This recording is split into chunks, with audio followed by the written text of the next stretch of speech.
All right, guys, we got some big hitters. I guess I should show you the other way because this is first edition base set. We got a huge PSA submission, and yeah, in the back, you did see some juice. Look at that. We got some gold stars. Let's pop in. I'm going to give you guys my estimated grades for these. Let me actually pop up on my computer here, which you can't see, but I'm going to go to PSA card and just kind of show you exactly how I priced these. So starting off, none of these are going to be 9s or 10s, even really, 8s rather, but I'm sending these in as value bulk. It's kind of crazy how cheap the base set has gotten, so I need to take advantage of this and finally grade my, long time set. I've had this set for a very long time, probably upwards of 10 plus years. I completed the first edition Holos maybe, I don't know, probably 5 plus years. But yeah, I'm pulling up my list now. A lot of these are going to be in the 5, 6, 7 range. So, even then, if they're worth a couple $100, you can see the edge wear there on the bottom there.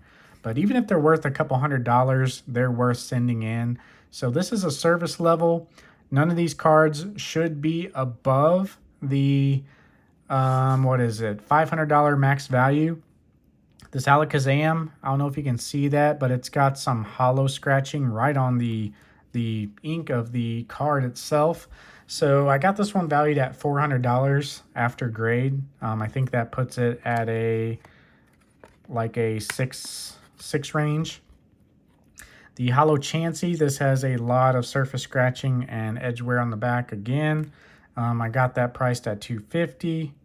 Same with the Clefairy, another one that's at $250. This one actually looks clean on the front, but definitely got some major edge wear on the back. Gyarados going down the line. I got this priced at $350. So I must have expected, once again, the edge wear.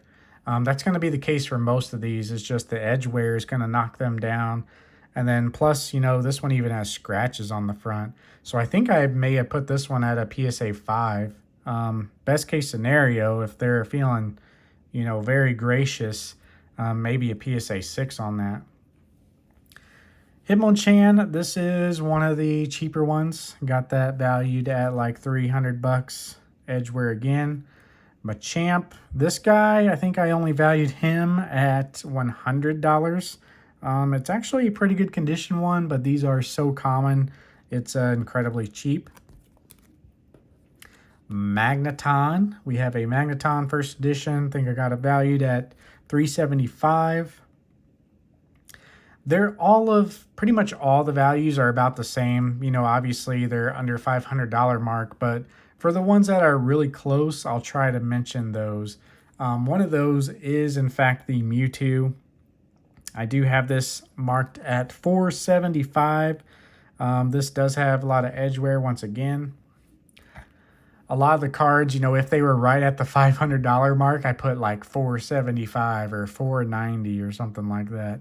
But yeah, Nidoking's looking nice on the front, edgeware on the back. Got some Ninetales action. This one actually surprised me. It is pretty good condition.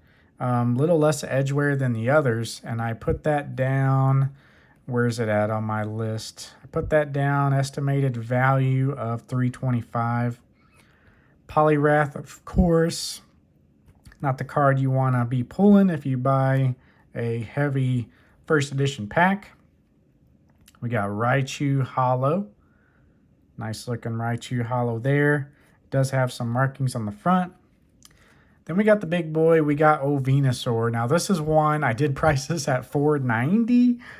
So this probably, it might get upcharged, but look at that edgeware, right?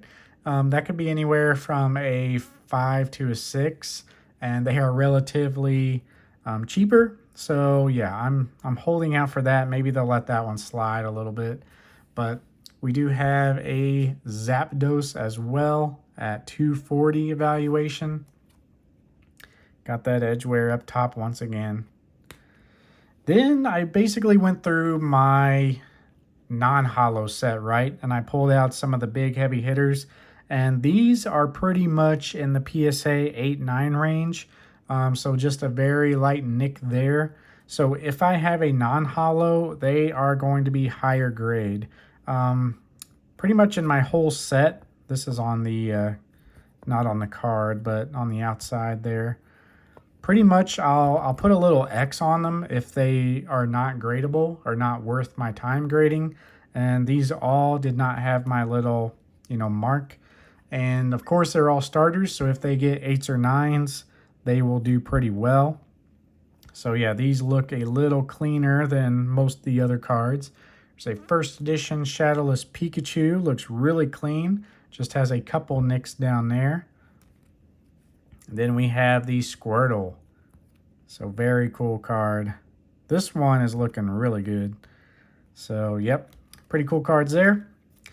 Another one I had, this is a Coral Shining Mew. So funny story about this, I actually cracked this out of its PSA case. And this was a PSA 9. So keep in mind, this was back when this card was worth just under $100 in a 9. So it wasn't as big of a deal as it is today. But this is just one of those cards. It does have a couple nicks on the back.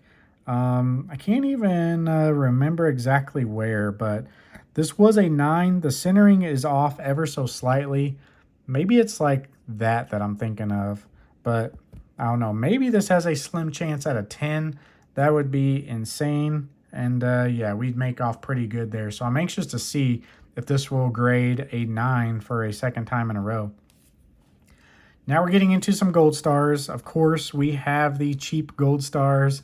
These guys, the story goes, someone actually pulled these out of Watsy's bunghole and had an entire binder of them. So maybe it's Watsy, maybe it's the Pokemon Company. This is after Watsy, So yeah, it's an interesting story there. This video was going around on YouTube over 10 years ago. I think I was playing Modern Warfare 3 back then. Whenever that game was out, I remember watching this video while I was playing Modern Warfare 3, like the OG Modern Warfare 3. So yeah, that's how long this video was out there. I'm sure it's been taken down since or buried deep beneath YouTube. But yeah, this guy literally had, like, if you imagine a 360 card binder, just an Ultra Pro binder, and 1/3 of it is each of the dogs. That's how many he had, but he had more because they were like, it was just a ring binder and he had more pages in there than like a normal 360 card binder. So yeah, he had like over 100 of each of those. So that has tanked the market and we're still seeing the effects of those today. So it is just insane. This Alakazam is very, very nice condition. However, I noticed when I had it out, it has this weird like little corner indentation. So very unfortunate there. There you can kind of see it. But I don't know what they'll mark with that. This could be anywhere from a PSA 9 down to a PSA 6. So we'll see what happens there. We have Celebi Gold Star. Can't exactly remember what I found on this one. Maybe just like the back edges and maybe some surface scratches. But yeah, another one that's not going to be pulling in the high dollars. Now, every card after this is actually Phillips. So this is a Machamp Masaki promo. It does have the classic Masaki marks on the back of the card. See if I can show you guys that. I might actually have to pull this one out. So if you guys don't know, this is a Masaki promo.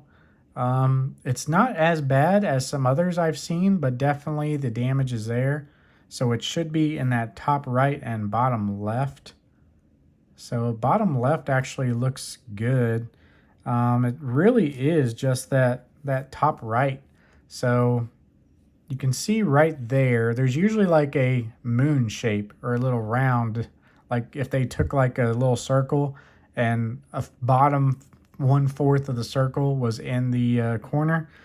These were sitting, the Masaki promos were sitting in little flaps that were secured, like, you know, basically secured the card like this. And so when they sat in there or they had any pressure on them during storage, they got the Masaki mark, which was little indentions right where those flaps were. So I guess the flaps were like this. One way or the other. They were either like this or they were like this. But yeah, interesting for those cards. A lot of those in high grades go for quite the pretty penny. But yeah, not expecting much on this one. Then he had two Ancient Muse.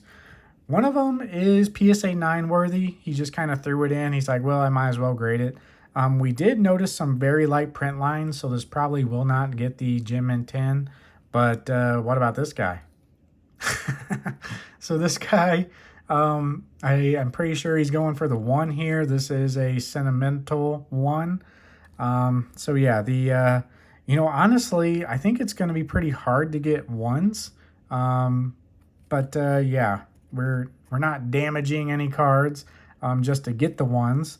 But yeah, this one, if I say anything qualified for it, it'd be this. But you know, actually the surface looks kind of good aside from that. So I don't know. We'll see.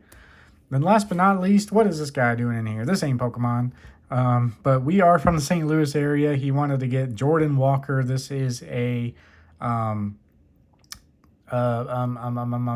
Chrome. See, I know my baseball.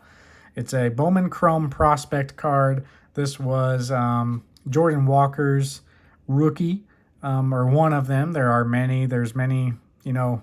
I'm not going to get down the ins and outs of sports cards, but this is the BCP 146 Bowman Chrome. And yeah, there's plenty other variants of this card. And yeah, this is just kind of a sentimental card. You just like to get it graded. And that's pretty much it. There's nothing more to that. But that's pretty much it, guys. Thanks for watching. Do you guys agree with my grades? It's going to be insane to see all these come back. I can't even like fan them all out. That's just crazy. But yeah, there's lots of good cards here. And if you guys are watching this, they are at PSA. And can't wait to get them back. We'll see you in the next one, guys. Peace.